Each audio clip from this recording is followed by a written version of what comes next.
Right, here we go. It's a lovely rolled, seeded, around about 2 inches high. It's very, very wet.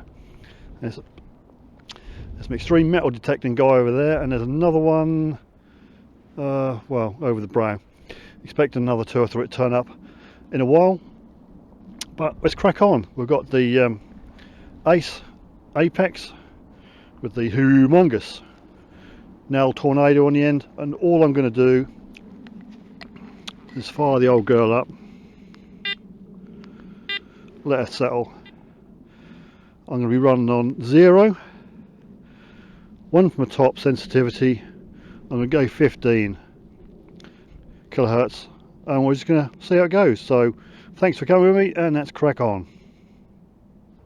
Okie doke. Right, to be fair, it's a bit muddy. The first impressions of the Tornado, yeah, it's good. The coverage is good. I've got it in 10 kilohertz, and I've knocked it down 4 from full sensitivity, so it's about half, and on volume off. It's a bit chirpy, but when you come across a signal,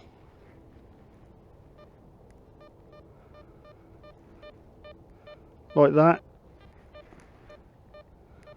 65, you ain't going to walk over it. So it's a little bit lively as you walk along, but when you do come across a good one,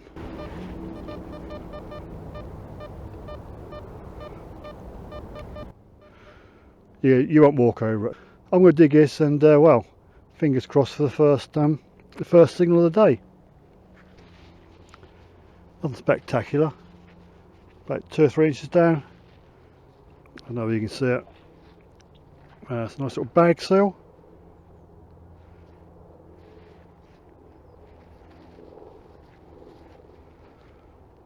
So hey ho. Bag seal for the first signal. Can't be bad. You're going to hear, let me get my headphones down. Yeah, try that.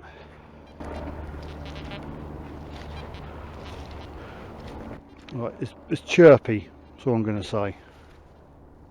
Turn the volume up. But, you know, you're just reading the ground. But, as I say, when you do come across a signal, a target, then it does sing out, and you get a double dinger. As Garrett would say, a double dinger. Yeah, in the 80s signal, and well, there you go. Look, it's a spoon. Doesn't feel silver. It feels very light. So there you go. A spoon. Yeah, as I say, it is a little bit chirpy. I've brought it up, or using 10 kilohertz at the moment, and put the sensitivity up because it's reasonably stable. But yeah, I mean, it's finding usual small stuff. Don't know what that is, but you know, it's about 6 inches down, so you can't say I can't find small stuff. I've changed fields. Over there is sort of, it's ploughed and seeded, but it's very, very sticky, and it's a hard job. So this is a bit of sort of stubble stroke pasture, and there were buildings here apparently, and there have been stuff found, so we're just going to boogie about. It's nice not to have 6 inches of mud on your coil, spade and boots. An eyelet, okay, but it's a strong signal. Look at the depth of the pinpointer. Believe it or not, had a good signal in here, but I persevered. It was a 60. Got this, thought it was a penny, but it's just a big button.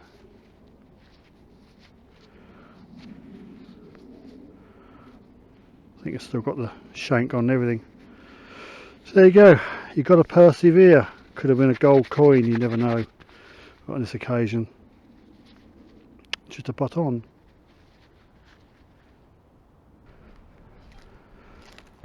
Right, what I have found with this coil, I do get the odd good beep when you go back for it and it's not there. I've lowered the sensitivity down a bit and changed frequencies, made sure I ground balanced everything. But on the plus side, when you find target, when you run over it, it goes ding ding, ding ding, ding ding. You get a double dinger, ding ding, going over it. So the odd ding, and you go back for it, it's not there. But on a good decent target, it goes ding ding, ding ding. So I'm going to be looking out for the double dingers, as they say. Right, I finally decided to walk along a footpath, and hey Jingo, I found a coin. This is what it sounds like.